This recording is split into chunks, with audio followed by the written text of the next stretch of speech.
Hello, नमस्कार. मी ज्योती आणि माझ्या एका नवीन व्हिडिओत तुमचं स्वागत. आय होप तुम्ही मस्त मजेत असाल. तर चला व्हिडिओला सुरुवात करते. तर भाजीपाला म्हणजे कालच शनिवारीच आणलेला होता संध्याकाळी. पण बाहेर गेलेलो होतो मैत्रिणीच्या इथं जागरणाचा गोंधळाचा कार्यक्रम होता ना. तर मग भाजीपाला मी 6 वाजता घेऊन आलेली होते आणि त्याच्यानंतर आम्ही 7:00-7:30ला तिच्याकडे गेलेलो होतो. जो जागरण गोंधळाचा कार्यक्रम असतो तर त्यासाठी. तर मग तिथून आल्यानंतर आहे ना भरपूर असा उशीर झालेला होता. तर मग ही जी भाजीपाल्याची जी पिशवी होती ना ती तशीच भरून ठेवलेली होती. तर मग तेव्हा काय आता वेळ मिळाला नाही रात्री आणि कंटाळा पण आलेला होता. कारण बाहेरून आल्यानंतर हे सर्व कामं करत बसायचं, भाज्या वगैरे निवडणं. तर मग त्या मी तशाच भाज्या ठेवल्या आणि आल्यानंतर आम्ही झोपलो कारण जेवण वगैरे करून आलेलो होतो. तर मग आता म्हटलं सकाळी पहिले ना भाज्या काढून घेऊ कारण आता रात्रभर त्या पिशवीमध्येच होत्या. तर खराब वगैरे होण्याची शक्यता असते. तरी पण भरपूर अशा छान दिसत होत्या म्हणजे काही अशा सुकलेल्या वगैरे नव्हत्या. कारण मेथी आणि कोथिंबीर वगैरे पण छान होती बुवा, अशी सुकलेली नव्हती. आणि जी कांद्याची भाजी होती ना तर ती मी आता कापून ठेवलेली होती कारण मला ती आता बनवायची होती. म्हणून मग मी तिला कापून ठेवलं आणि बाकीच्या भाज्या आहे ना तर म्हटलं आता सर्व व्यवस्थित काढू आणि मेथी, शेपू आणि कोथिंबीर वगैरे निवडून ठेवून देऊ म्हणजे मग इथला जो पसारा आहे ना तो कमी होतो.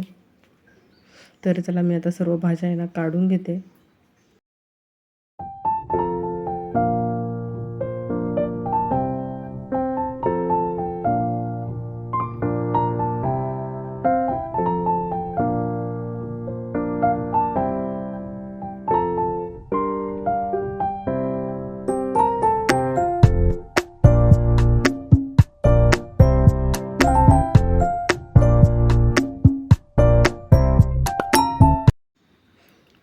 तर भाज्या वगैरे मी निवडत होते तर तोपर्यंत मग भूमीने ना हॉलची क्लिनिंगचं करत होते. कारण आता जो सोफा आहे ना तिथं आता आराव पण असतो त्यामुळे ते खाण्याचे वगैरे सर्व कण वगैरे पडलेले असतात. तर मग म्हणून तिने आज सुट्टीचा दिवस होता ना तर मग ती म्हणे आज आहे ना व्हॅक्यूम क्लिनरने आपण आहे ना सर्व क्लीन करून घेऊ.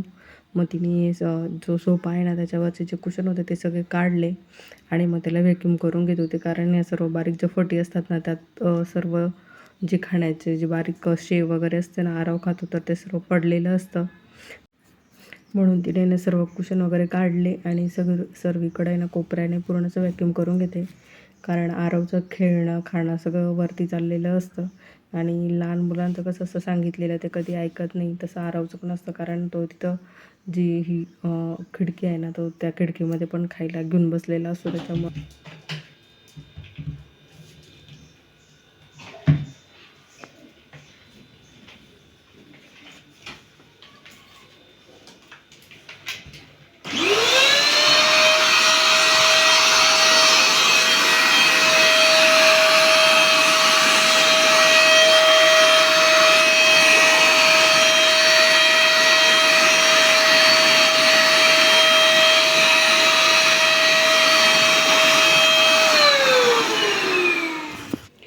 आणि हे बनवून घेतलेलं आहे सोफा त्याच्यामुळे ना ते काढणं वगैरे ना बरंच सोपं पडत असतं. त्यामुळे जे वरचे जे कुशन आहे ना ते 3 भागात असे डिवाईड करून घेतलेले.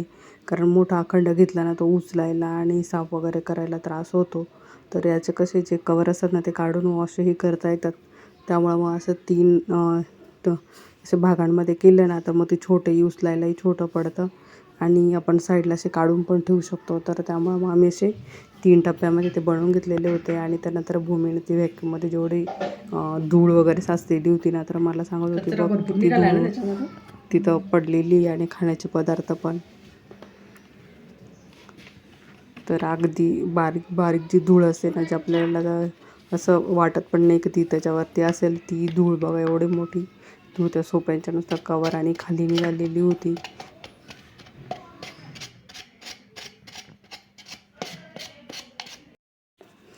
भूमीची हॉलची जी सोफ्याची क्लिनिंग चालू होती.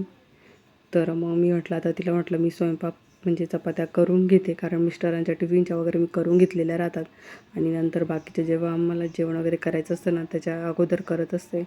तर आता मी इथं तवा ठेवून आहे ना चपात्या लाटून घेते आणि त्यानंतर मला कांद्याची भाजी करायची कारण मग ती जास्त दिवस फ्रीजमध्ये ठेवली ना तर ती खराब होते.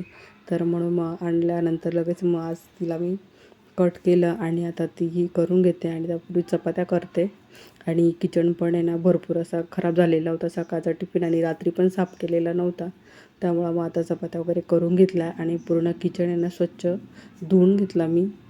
आणि जी शेगडी होती ना ती पुसून घेतली आणि किचन स्वच्छ धुवून भांडे होते तेही सगळे घासले.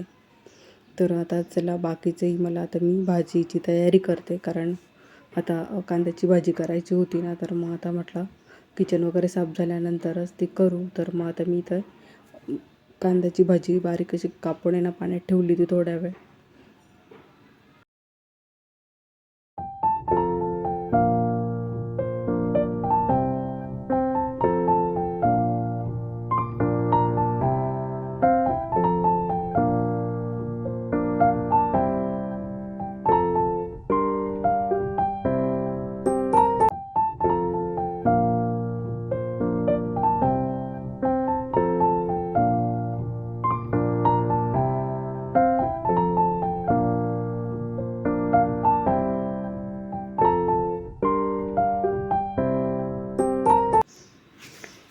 तर मी तर गॅसवरती कढई ठेवली आणि भाजी कापून पाण्यामध्ये ठेवलेलीच होती ती कांद्याची.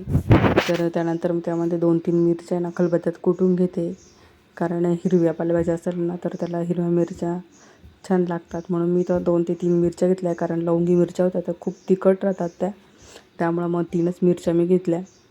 आणि त्यानंतर मग कढई ठेवली ती, त्यात 2 ज्या पळ्या असतात ना आपली किटलीमध्ये, तर त्या मी 2 टाकल्या आणि थोडंसं तेल गरम झाल्यानंतर आहे ना जिरे टाकले आणि ज्या आता कुटलेल्या मिरच्या आहे ना त्याही मी त्यात टाकते, कारण थोड्याशा मिरच्या तळून घेतल्या ना तर मग तिखटपणा थोडासा कमी होतो.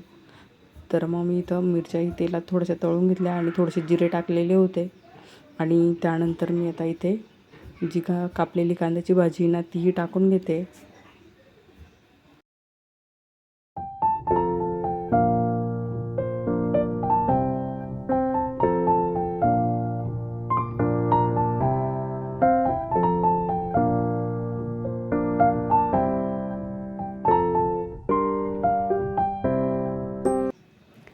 तर सर्व भाजी तेलात टाकून घेतल्यानंतर थोडंसं हलवून घ्यायचं आणि त्यानंतर मग अंदाजानुसार मीठही टाकून घेते. आणि थोडीशी भाजी ना अशी हलवून घेतली ना तर आपण पाण्यातून धुवून टाकलेली असते त्यामुळं तिला पाणी सुटतं आणि त्यामुळे दुसरं असं पाणी टाकायची एवढी गरज पडत नाही. जर रस्सा भाजी करायची असेल तर थोडंसं इथं पाणी टाकायचं.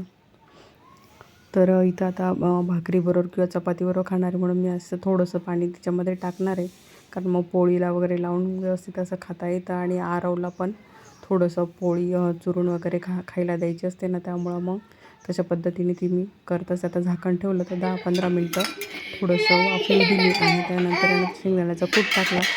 तर मस्त अशी कांद्याची भाजी झालेली होती.